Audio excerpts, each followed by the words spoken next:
Hello, everybody. Good to see you.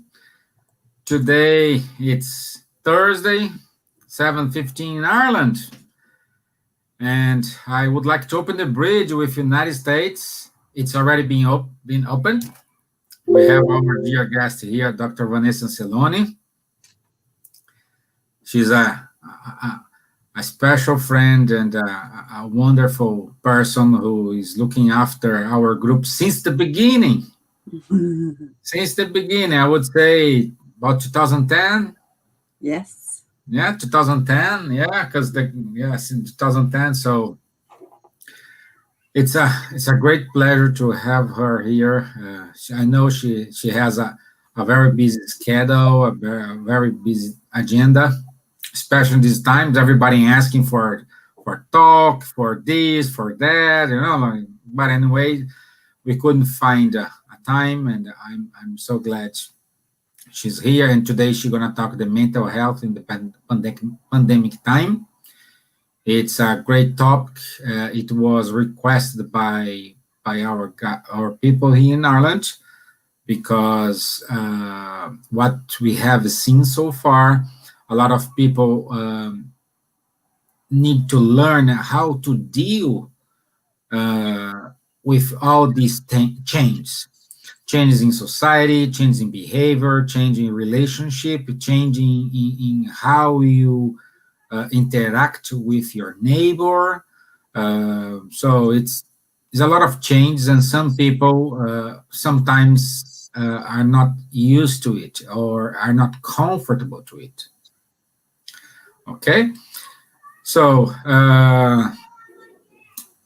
let's do our initial prayer. So I would like to invite everyone to raise up your thoughts if you want, if you can, if you're allowed to. Please open up your heart, make connections with Master Jesus, with our mentors of the SSI, mentors of Cardiac Radio, asking them to give us what we need according to our merits, according to our needs. Please give out support to Dr. Vanessa Anseloni today in order to allow her to say her message and reach out those who need to listen. Once again, thank you for your time. Thank you for the opportunity. So be it. Amen. Okay, dear Vanessa. All right. Thank you, Steven. It's good to be back. It's good to have you guys here at Cardiac Radio as well. Yeah. It's wonderful, and we're thankful to the current times, to the blessings of this togetherness. We Yeah. feel closer together. It's so important, right? And then we talk today, we're going to talk about mental health. I have a few slides to share. Okay. Just to add, the visual is always so powerful, but we're not going to focus only on it. I'm just going to share here Okay. briefly. So I go behind the scenes. I leave you with your slides beside you. Okay. Any problem? I'm here. Thank you so much. Thank you, Stephen. So, friends, here we're going to talk about mental health. It's such an interesting day because it's in the news everywhere that Michelle Obama declared that she's dealing with low grade depression during this pandemic. And people are like, oh my gosh, oh my gosh. But what is it? Right? What's happening? And the question is, does it matter the label? What is important is that she's stepping forward, telling the public something we need to deal with. Because often we feel things and we don't go after help. We need it. We need to learn to speak up about what we're feeling, what we are experiencing, and it's very normal. We're talking about the pandemic, and you and I know it's not easy to be isolated.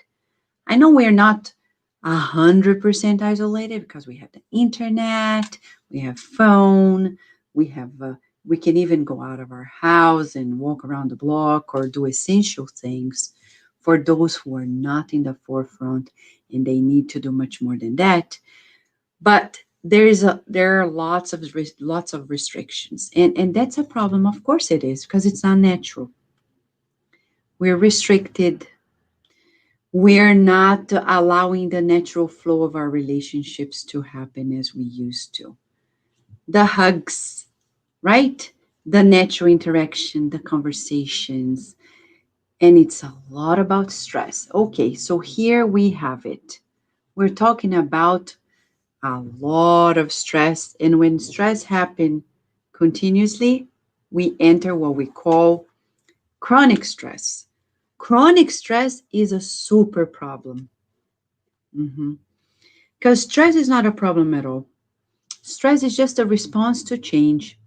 We need to have a system to naturally deal with changes that happen every day. But when they happen in such a way that they don't go away chronically, that's when our system starts adapting to those chronic insults to change or stimuli to change. It depends on the person. And that may escalate into several issues, psychosomatic disorders, including mental health issues. And depression is one of them. Mhm. If you go to the laboratory, for example, as a scientist, you talk about animal models to study depression and anxiety and stress. And if you want one of the models to create depression, one of the features of depression, which is hopelessness, that feeling of hopelessness is a feature of depression. In the laboratory, you can create that. And I'll give you an example. It seems simple, it's a lot more complicated than that, but just to give you a summary, you take like a little rodent, and then you put that little rodent to swim in a particular um, in a particular container. Everything very scientifically validated. And then, of course, if they swim for X amount of time without any platform to stop and recompose themselves, without seeing any ways, and if you do it for several days, even if you take them out of it, put them back in their cage, if you do this every day, you will create a change in the physiology of that little rodent. We will see changes in the neurotransmission of that little rodent. We will see changes also in the way the brain responds to many other different stimuli, showing to us that the body adapts. So you and I, before we begin talking about mental health, we need to talk about adaptation. We are learning beings. As learning beings, we work around adapting ourselves to survive. But we are also able to adapt into difficult scenarios. And sometimes those adaptations create conditionings that in the long run of life may create, let's say, side effects. We're going to talk about it, but we just want to keep in mind this word, adaptation. You and I are born to survive. We have a whole system in place, physically speaking and mentally speaking, to survive. But it's more than that, to adapt to life. To survive, we need to adapt. So when we talk about mental health, we're talking about what exactly? is mental health. It's the health of the mind. Yes, it is. The health of the mind. So, for all of us, it's very important to do a checkup on how we're doing. If Michelle Obama is disclosing today that she is dealing with some form of low grade depression, we also need to do a checkup and see, how am I doing? Are you doing well? Well, most likely on earth, we struggle to do well. And I will say, only Spiritism explains the whole 9 yards of it. Psychiatry, psychology can't explain it all, in spite of how much they try, because it's limited.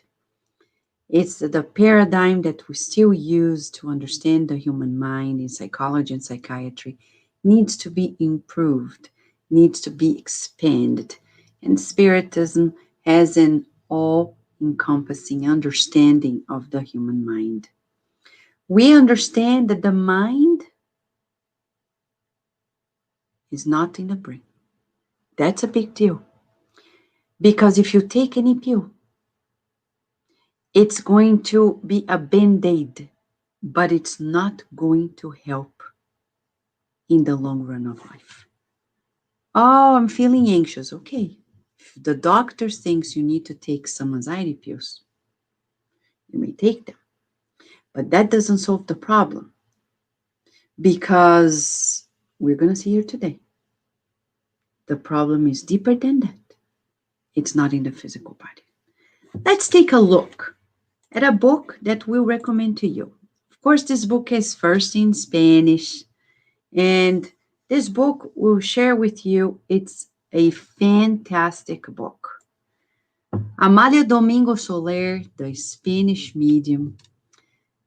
What a spiritist medium that we need to study, to know more about, to read her books. One of her books is already in English, Memoirs of Father Germain, and you can find it at Amazon.com. But the other ones are yet to be in English. But at least 15 cases of this book that I'm mentioning to you, Hechos que prueban in Spanish, 15 of those cases are discussed at Cardiac Radio. And you can go to either our YouTube channel at Cardiac Radio and read 15. The playlist is 15 cases of previous lives. Go to our SoundCloud account, 15 cases of previous lives, or you can go to our Facebook page, and in the playlist 15 cases of previous lives, you're going to find 15 cases of this book. Why this book? Because in this book, you're going to see the roots of our mental stability, our mental health, in cases such as the one that I'm going to mention to you in children, okay? When we talk about mental health, the hardest cases are the ones that happen in children. And there is a case there about two sisters. They are young. They are not even preteens, 8 and 10.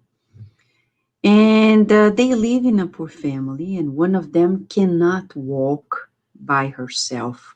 And they live in such conditions that they cannot in any way be together. And telling you the case, this younger one depends on the older one to play, to do anything. And the family is of low socioeconomic status. One day, the woman in the family who is taking care of them, the mom, needs to go do something in the neighborhood. The father is working and entrusts the care of the younger one to the older one and says, I'll be back, take care of your sister. And what happens is very odd. Amália Domingo Soler couldn't understand until the explanation of the good spirits. This older kid, she wanted to go somewhere else in the field and play. So she said to the sister, "Let me carry you on my back and we'll go there." When she's walking through the pathway, she hears a voice, and a voice that incites her to kill her sister. She listens to the voice and somewhat surrenders to the call, and she succeeds. When the parents came back, she was repentant, but she said, "I heard a voice. What happened?" I'm cutting short on this dramatic case, but it's real. It happens on earth sometimes. Why did it happen? We want to know. Amalia Domingo Soler consults the spirits and asks, "What happened here? How come?" And then, of course, the spirits are very thorough. They say, "Well, it didn't happen overnight. The parents didn't pay attention to the signs." So this is a note for us. Huh? Mark it down. Chapter 14, item 9 of the Gospel According to Spiritism. St. Augustine is going to say, keep an eye on your children. You see from the very early stages the tendencies of previous lives. And do as the good gardener does. Go there and trim the shoots before they become big and difficult to get rid of. The parents didn't pay attention because sometimes we're so busy, we are not attentive, and they didn't pay attention. But it was already coming that there was this love and hate relationship between the two, which we think is so normal, right? People say, yeah, siblings fight, siblings fight. But it tells us about our level of evolution. You can't imagine Jesus fighting as a child, right? But if we do, it's because we need to be educated to be less argumentative, less combative, less aggressive. So siblings fight is natural in our world, but we need to trim it down to a more Christian-like proposal. It's very important. In this case, Amalia Domingo Soler receives the clarification from the spirits that they had this love-hatred relationship, plus there were entities from previous lives that didn't wanted to avenge both. And in order to avenge for previous lives' reasons, by making one kill the other because of previous lives' reasons, they would succeed. And in a way, they did, because now the girl who killed is going to be punished. I know many people are like, oh my gosh, don't tell these things, Vanessa. We want a better story. No, but this is a real story. A story that really happened. A story that really comes to these mental illnesses that happen in the world. And it doesn't happen only in adults, it happens in children as well. It's very dramatic, very difficult. Prevention is always the best. Is always number one. So we need to understand what's on the behind the scenes of it. We mentioned here reincarnation. We mentioned obsession. But is that enough? Hold on a second. We'll tell you more cases. Let's come here back again with some of the slides and share more information here with you, okay? Let me see if I can have the slides on. 1 second. Okay. Thank you so much. Now, we'll tell you more. I just give you bits of the case. Well, let us go a little deeper. This is a little outdated, of course, but imagine the World Health Organization says that more than 500,000 people are experiencing severe mental health issues. And this is about the severity of it all. It doesn't mean everybody's screened. It doesn't mean that everybody is being taken care of. This is the little that we know. And of the many types, we have schizophrenia, depression, alcohol dependency is considered mental illness. Yes. If you are a person who need to drink every day, even if it's a little bit, you are dependent on that. And that certainly qualifies as well for some form of watch on mental health. Dementia, epilepsy, anxiety, post traumatic stress disorder, addictions of all sorts. Addictions are considered to be mental illness as well. In the United States, we have a whole institute to take care of it all.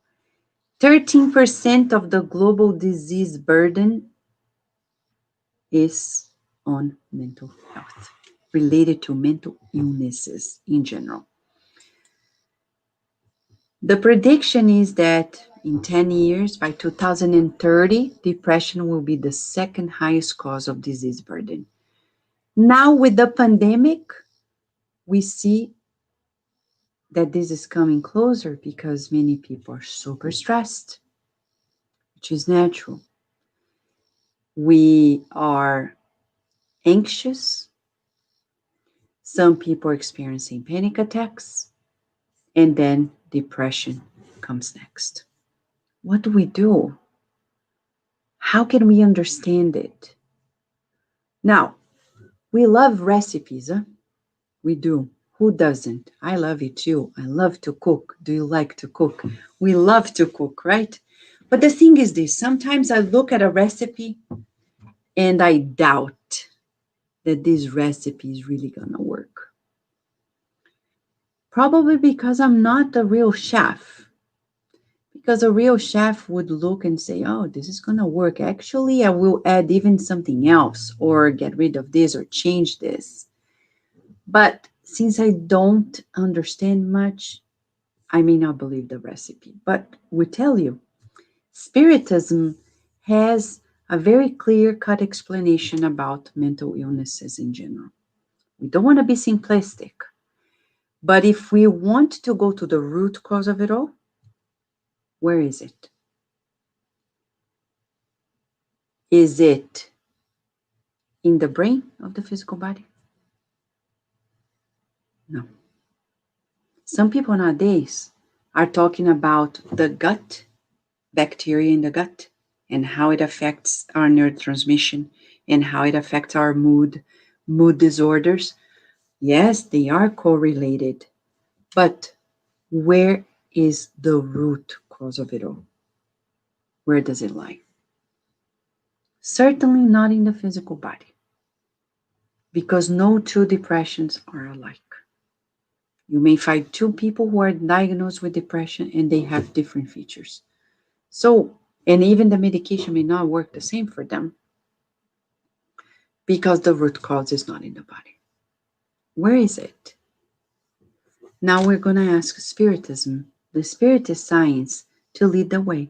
There is no other way because right now we're very limited. We can talk about neurotransmitters, we can talk about environmental things, upbringing issues, emotional issues. Yes, they are factors that really belong to the equation of mental health. We think of mental health as an equation, environmental issues, upbringing, neurotransmission, etc. Yeah, it affects. But the key factor, what's the key factor? Where is the key factor? Now, we're going to talk about the real deal, okay? So let us pay attention to this. This is so beautiful because we're going to see that the cause of it all begins always in previous lives. These morbid predispositions that we may have, being susceptible to diseases, they begin their root as a rule. And you can find this in chapter 19, part 2 of the book Evolution into Worlds by André Luiz, Chico Xavier, and Balveira. It says that the root of it all is in the spiritual body. Well, no wonder it's so hard to treat it, right? Because giving a pill not necessarily goes there and changes it all. It's in the spiritual body, the matrix of it all, the mode of our physical body, the mode of our physical brain in the spiritual body, and the formation of that illness begins. That's the root in the perispirit. When? When we make a grave mistake in previous lives. Or in this life. Or in this life. But who says you made a grave mistake, right? Who tells us, I made a grave mistake, I didn't make a grave mistake? Let's talk about this. We need to pause. There's no rush. Let's talk about this. When I say I made a grave mistake, who says it? My inner conscience. It's inside of all of us. You don't need to be a spiritist. Deep inside, we know the right and wrong of life. But we take shortcuts. We love shortcuts, right? And they don't work. It's when somebody says, I'm pregnant, and the partner says, I don't want the baby, we're not ready. If you want to stay together, you better get rid of the baby. And the person feels like there's no other way. And you go through an abortion. Let's say you didn't know about the spiritist concept of it all. And you did what you do. And what happens next? In the long run, we'll have to deal with that awareness that we made a grave mistake. This is not judgment, it's just a fact. It was the wrong turn. Now, how do we deal with these wrong turns? What happens? Because God is so loving, He allows us to make this choice. And now we're doomed to the consequences of those choices. Well, the good news is if you go to the book Heaven and Hell by Kardec, in its first parts, it talks about there is no eternal punishment. There is not even punishment. There is an educational measure, and we're going to be re-educating ourselves. But how do we go from making a choice that is a big mistake into being sick? Okay, so here is where André Luiz, the spirit doctor that wrote the book No Solar, and many others, including the one we're mentioning here, Evolution into Worlds. Here we have, and I apologize for Stephen because you have to put me back with the slides here. Thank you, Stephen. But here we have the grave mistake and the memories of it. They will be forming in our spiritual body a zone of morbid predisposition. They say it's like a knot of vibratory disturbance that is going to be vibrating and thus predisposing us to imbalances, whether they are imbalances that generate mental illnesses, cancer, any kind of illnesses. They may. So, Vanessa, does it mean we're doomed to be sick until we harmonize ourselves with the laws of God. We will. So illnesses are expungement of vibratory disturbances, sometimes of many lives ago, not necessarily this life. And only when we're capable of expunging those knots of vibration through the physical body. That's why we need to reincarnate as well, to reharmonize ourselves. It's like the physical body is helping us beautify the spiritual body, the perispirit, that has lesions, fractures, cracks, and I say this quote unquote, because of our choices.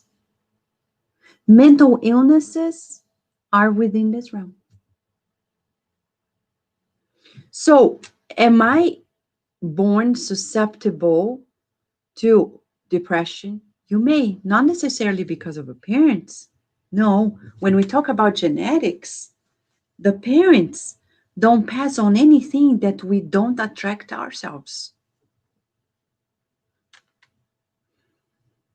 This is very important. I see parents who are so guilty, they feel so guilty that their children are sick, that they inherited something from the parents physically, genetically.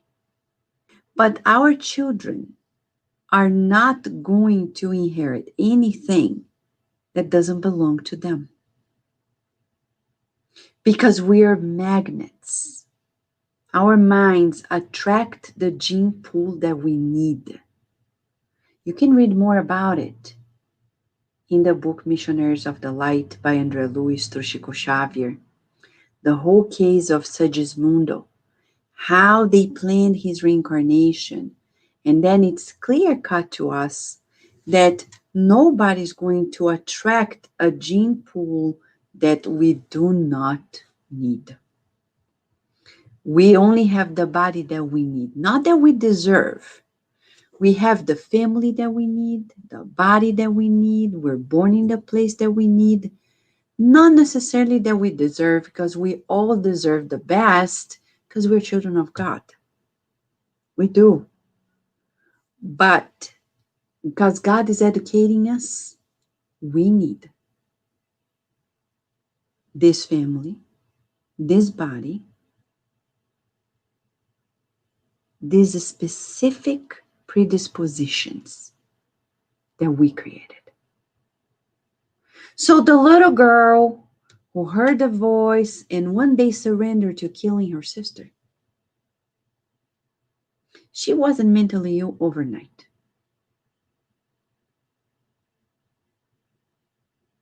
She had this imbalance. But in our society, we overlook so many things. And we parents need to do a better job at parenting. Of course we do. We need to be more attentive, more diligent, prepare ourselves better for the function of the role, which is the mission of all missions, to be a parent. And in spite of it all, we don't. We overlook things. And there are underlying things that are happening, and we're not paying attention. And suddenly, things come up, they sprout. Plus, the susceptibility also to obsession. When you read another book, if you don't find it online to buy, the book named Obsession by Divaldo Franco, the spirit Manuel Filomeno de Miranda tells the whole story of a 15-year-old girl who suddenly has a schizophrenic crisis and is taken to a psychiatric ward. You can listen to the whole book at Cardiac Radio SoundCloud playlist Obsession. It was beautifully recorded by a host at Cardiac Radio, and you can listen to the whole book if you don't find a book to read. But if you do find a book to read, you can also listen to it, which is a delight. And in that book, we're going to see the case of a girl, high society, in her birthday party. She flips. She's playing the piano, and the father comes up, and she slaps the father on the face. She has a crisis. She's taken to the hospital, and a whole lot of things start happening in that family. Why? Now, grave mistake in the past. Guilt. Oh no. Here's the word. It's in the recipe. Guilt. We believe in the ingredient. Yes. Guilt generates lots of problems. So, do you know how to deal with guilt? Do you know how to deal with guilt? What to do with guilt? Do you teach your children about how dealing with guilt? How do you usually deal with guilt? Since ancient times, we escape. We usually escape through drugs, altered states of the mind, addictions of all sorts. And if we don't, we are going to find opportunities to work on them. Who teaches them to deal with guilt or teaches us? Nobody does, but Spiritism does. How to deal with guilt, how to deal with anger, how to deal with things that will generate imbalances of the mind that will potentially be manifesting in our neurochemistry and generating the spectrum of mental illnesses that we're talking about. Inside of us, there is this conscience. And you can find it more in Question and Answer 621 of the Spirit's Book by Kardec. All of these laws are in our conscience. In the causes of mental imbalances, we're going to find that when we are imbalanced, we're going to connect with other ones in spiritual obsessions. Like the little girl who killed her sister. She was not alone. She had their inner predisposition. In previous life, she murdered. In this life, the spirit who was murdered is avenging them and using her own ways to inflict more pain on everybody. So, spiritual obsessions, they are part of the root cause, but it depends on us. If there is no plug, the obsessors cannot plug onto us. They cannot push us to do things that we're not predisposed to do. When people say, oh, the spirits made me say this, the spirits made me do this, the spirits made, actually, no. The association mind to mind was powerful enough to make it manifest. It's what we call emotional contagion. I am predisposed. Somebody comes, we get along, boom, we go manifest that behavior. And in this case, criminal behaviors. And if not criminal to the eyes of the human law, crimes that we know belong to our going against God's laws. Obsessions, they may cause these mental health imbalances, but deep inside, it is the very person that needs to do some transformation within. If you ask about an approach to heal mental illnesses, we would say we need a multidimensional approach. It's impossible to heal with pills alone, or with spiritual treatment alone, or with psychological treatment alone, psychiatric. We need a combination of it all, starting with the mind. The mind. Before we talk about details in this multidimensional approach, let us talk about the mind, where everything begins. Okay? I see here Elaine Coutinho talked about adopted children And it's so good you're mentioning this because we tell parents, you're as much a parent as any parent. And even the parents, biological parents, they often look at their children with that eye of disbelief that either their child is really theirs or with that guilt that they passed on something or something is missing. So we would say it's more about the human mind than anything else. But that spirit, no matter if they came through our biological means or not, we belong together spiritually. There are precise, precise dynamics bringing us together. We're more family than we imagine. Now, when we talk about mental health, it's all about the mind. Question to us, we want to be practical.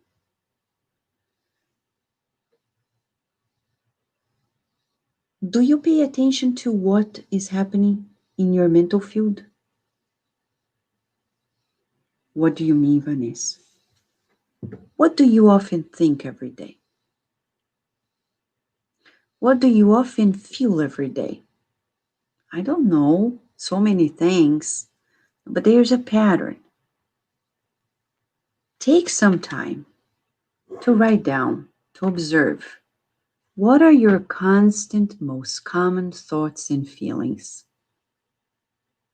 Because if we don't make that inner assessment, we're going to be like a boat in the middle of the ocean of life, and things are going to happen without our will. And I say, quote unquote, without our will, meaning our will is laxed. A good exercise is take a piece of paper and some color pencils and write my mental field. Draw whatever comes to you. Doesn't matter if you know how to draw professionally or not. Draw. Use colors. If you don't have color pencils, you can use just pen or pencil, crayons, paint, whatever you like. Draw your mental field. And by drawing the mental field, don't analyze anything. Just put it aside. Look at it next day. See what happens, what you're seeing. If you want to do this more days, you can. But observe what's in there. What do you see in that mental field? Are you seeing? Is what you're seeing positive, negative, constructive, or destructive?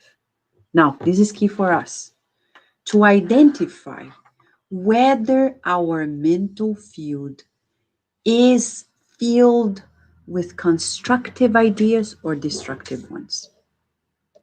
Majority of people on earth, they cherish a lot of destructive ideas. I'm not good enough. People are more capable than me.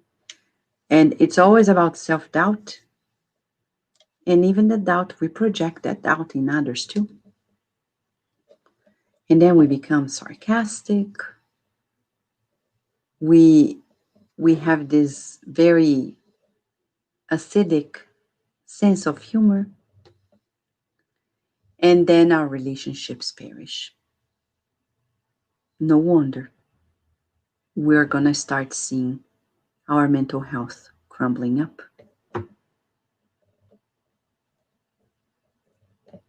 When the other day, in another study, we mentioned that at the core of depression, there's a lot of anger. Some people doubted it. Today, listening to the reports by Michelle Obama talking about how she developed this low-grade depression, she says, I've been so angry at seeing the protests and the irony of our administration not doing much, etc. See, anger. And our hopelessness in not being able to conquer it all. We don't want to be simplistic. But it's clear to all of us that the root cause of our mental health, it's our mental life. And if we want to step forward into adjusting it, the number one thing is awareness. We need to be aware of what we think and what we feel. There's no other way. We're never going to heal unaware of it all. Mental health requires awareness. We need to push our awareness. What am I thinking? What am I feeling? And usually we need friendly professional help. And then analyze. Okay, you're angry. You're angry and you can't change. But who are we? Where is God in this? Where is God in all this? Why am I going to power struggle with the world and I'm going to lose? Because I won't be able to change the world. Depression comes. It's a lot of that feeling that I am God-like, but I'm not. There's only one God. And God doesn't impose. So the second item in our list is to see where God is in our mental field. So here's like, it's almost like that there's an exercise. Where's Wally? Where's Wally? Where is God? Where is God in your mental field? In all the worries, in all the things we feel, good and bad, constructive, destructive, where is God in there? Is God somewhere? For the family of the two sisters, God was not present in their minds. They didn't learn much about it, the reverence to God. That's why we're saying it's very important that we embrace this concept, the feeling, the knowledge that God exists. And God is all powerful. If God is allowing, it's because there must be a way out. We're learning something by being angry at people. We're trying to be better than God. We're not going to succeed. We're going to fail. So first of all, awareness. Second, find God in your life. And third, we don't want to be simplistic, but it's quite straightforward. And it's in chapter 10 of the book, Thought in Life by Emmanuel. It says, if you want to get rid of the handcuffs of the past, seek the good. Feel the good. Visualize the good. Mold the good with all the resources you have at the hand. There is no other way. That's why Jesus came and taught us the good news. Because he said, seek the good. Jesus didn't come to say, oh, the world is really bad. Oh my gosh. You have no idea what you're going to go through for centuries, millennia. He said, let us love. Let us believe in love. Let us be loving. Let us seek the good. Like when he saw a dog that was dead in the pathway. Jesus and the disciples were walking by, and the disciples were like, ew. Yeah, because it was already smelling the putrefaction of the body of the dog. And Jesus masterfully turns and says, wow, this dog must have had beautiful teeth. And we're like, what? What are you talking about? It's a dead dog. And Jesus saying, yes, but look at the beautiful things. But do we? We usually don't. What are the beautiful things in our lives? In us. And here is a tip for all of us to resolve that critical inner voice that escalates into anxiety, into depression, into obsessions of all sorts when we don't believe in ourselves. When we feel guilty, first, God allowed us to make a choice. That means that God allowed us to make a choice. That means that God allowed us, which means there is a way out.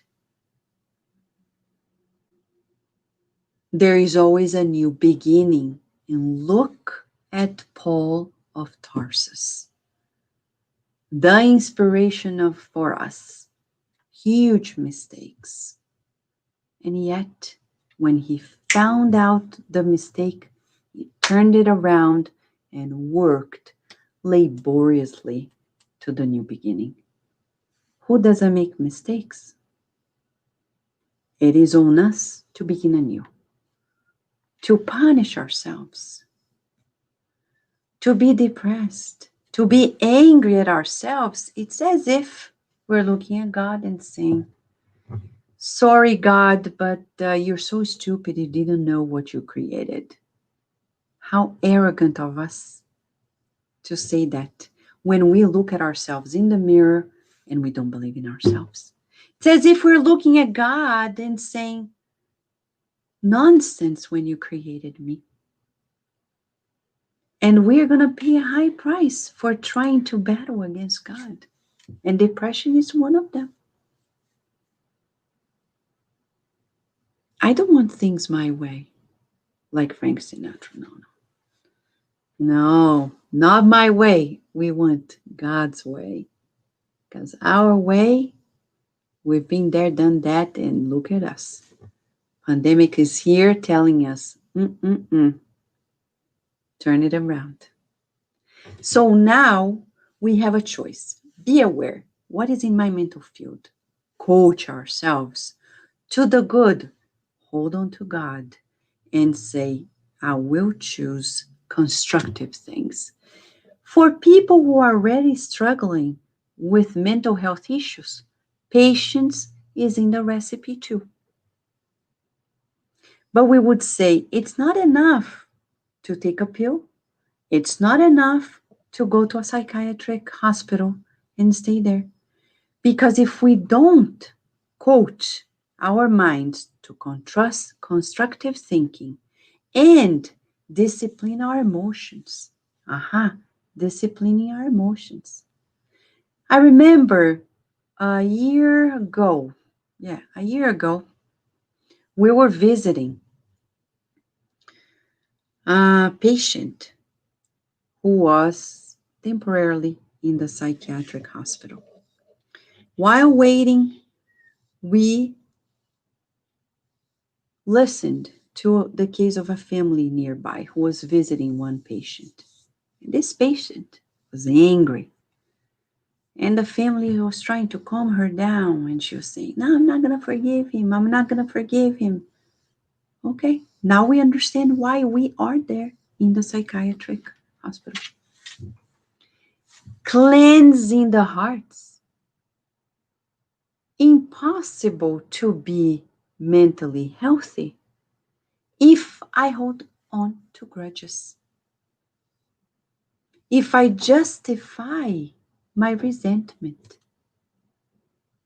If I keep feeding my guilt. So we need to help our family members and ourselves whenever we are in that state of the mind to conquer new renewal of emotions. Pick your emotion. You can choose your emotion. People don't teach us, but it's possible.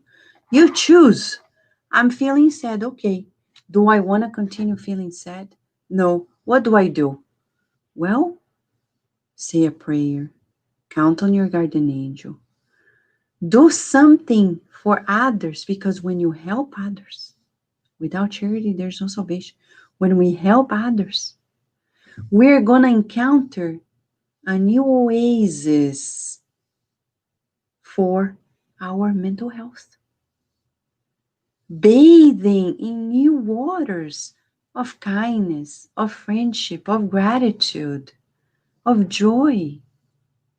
So, thinking less of ourselves is also a way to be constructive. Too much of ourselves creates mental illnesses too. So, the recipe has three main elements. One, we will repeat. It's clear we need awareness. What have I been thinking? Two, I need to find God in my life. And what God is this? The supreme intelligence, supreme love of the universe? Or is just a projection of our humanity? And three, we need urgently to seek the good in everything.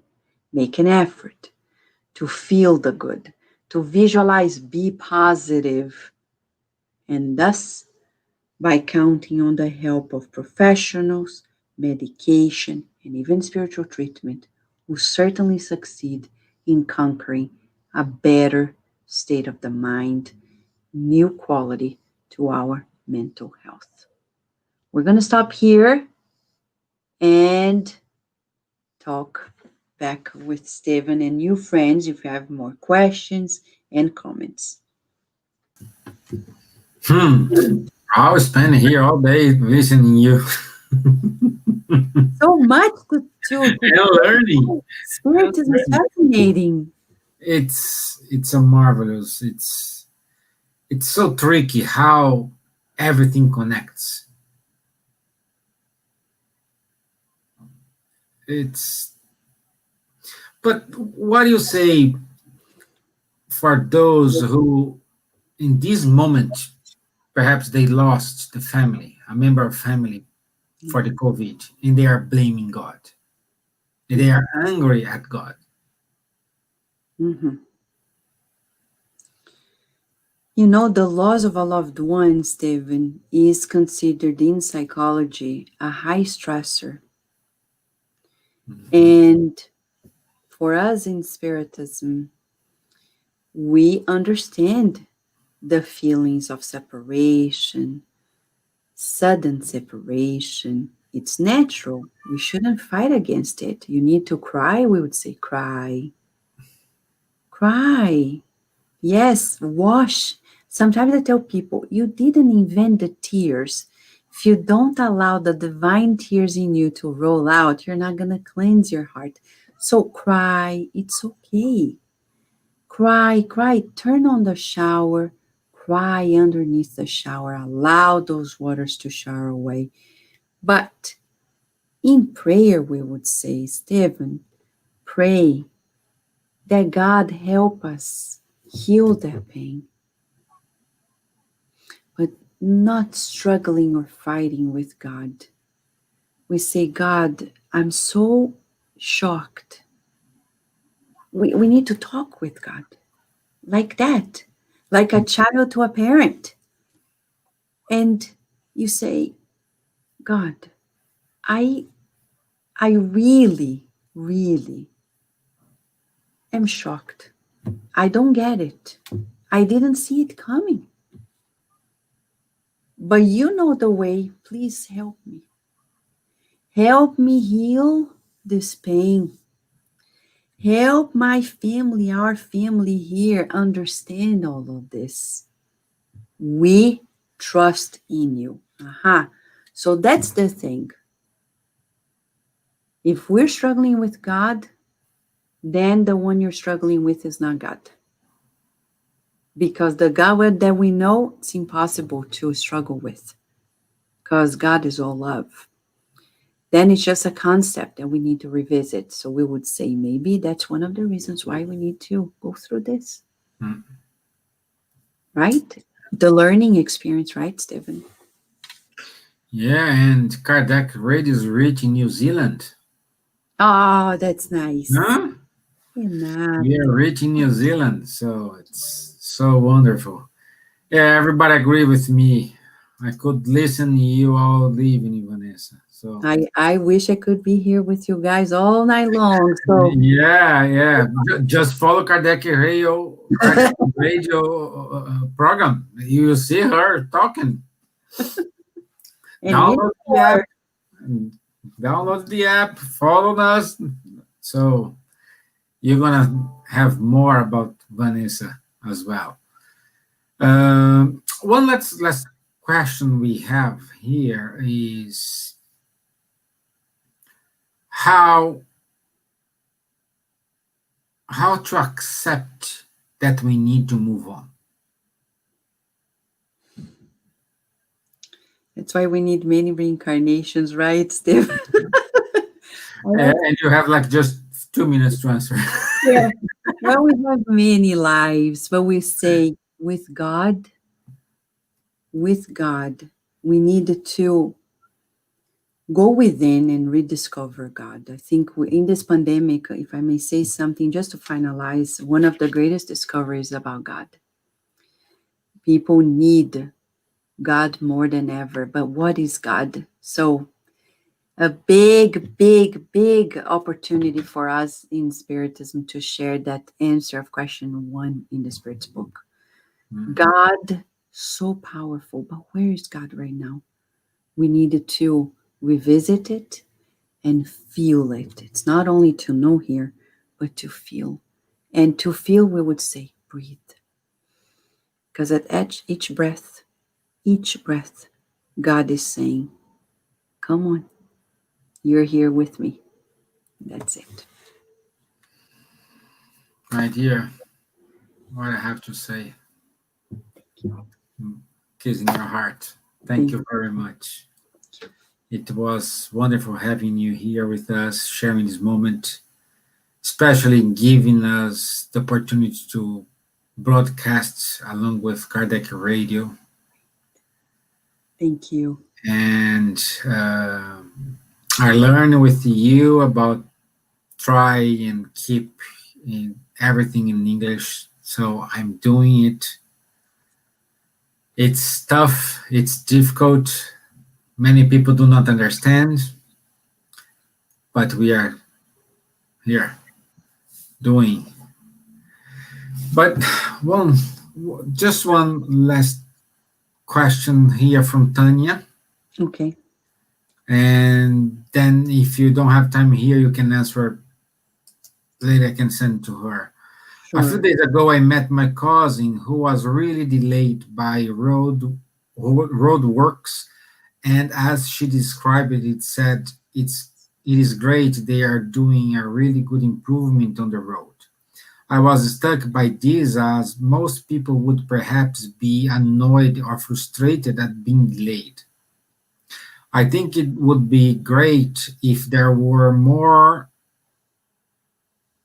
and more films, TV, books, etc., that could expose people to such ways of thinking.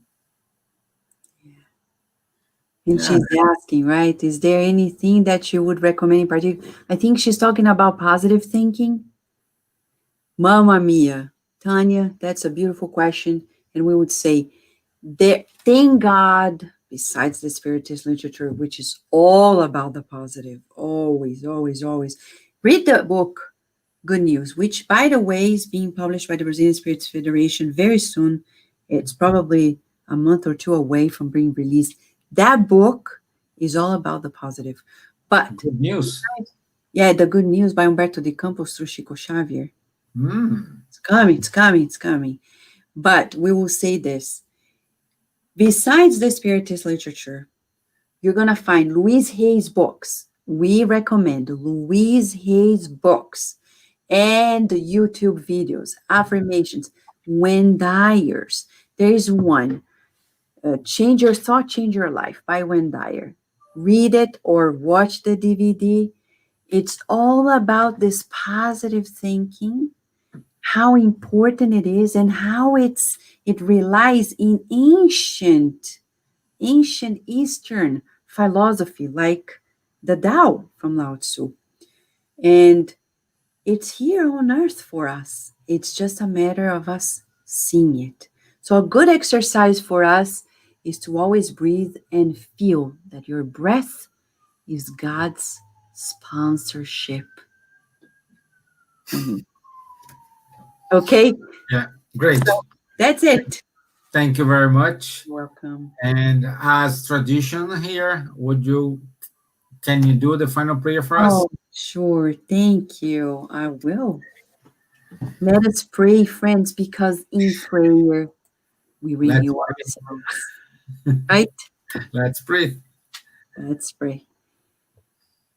Breathing in and out, let us feel our connection with God. Dear God, we thank you for being with us and for making us your co creators. What a joy. It's so real to think that we are so unique, that you make us your co creators. We have so much to learn, but the little that we know, we are ready in awe because you love us and you made us for love, to love. Right now, at this moment, we want to feel your loving care through the air as the molecules of your love permeate our minds and bodies, renewing our health, renewing ourselves completely, bathing our spiritual material brains in harmony. We feel that your love is cleansing our hearts, and we decide to let go of resentment, of guilt, of anger, sadness. Because with your love, we feel renewed hope. We feel your protection and the certainty that life is wonderful. When we cry, we are just washing away what we can't handle. But we believe in you. We know of you. And we know that with you, everything is possible. Please keep blessing the Spirit Society of Ireland and their beautiful efforts in sharing the good news to the world in the language that reaches so many hearts. We want to visualize right now the whole world being enveloped in these loving vibrations that are now being showered upon us. And at each smile, a new opportunity of creating with you, co-creating with you, the kingdom of your love on earth. And so be it. Amen. Thank you, my dear. Thank you Thank very much. Thank you all people who are here with us today. I'll see you next Tuesday. So stay tuned. And once more, Vanessa, thank you very much. Thank you. Thank you. Have a good evening all. Bye bye.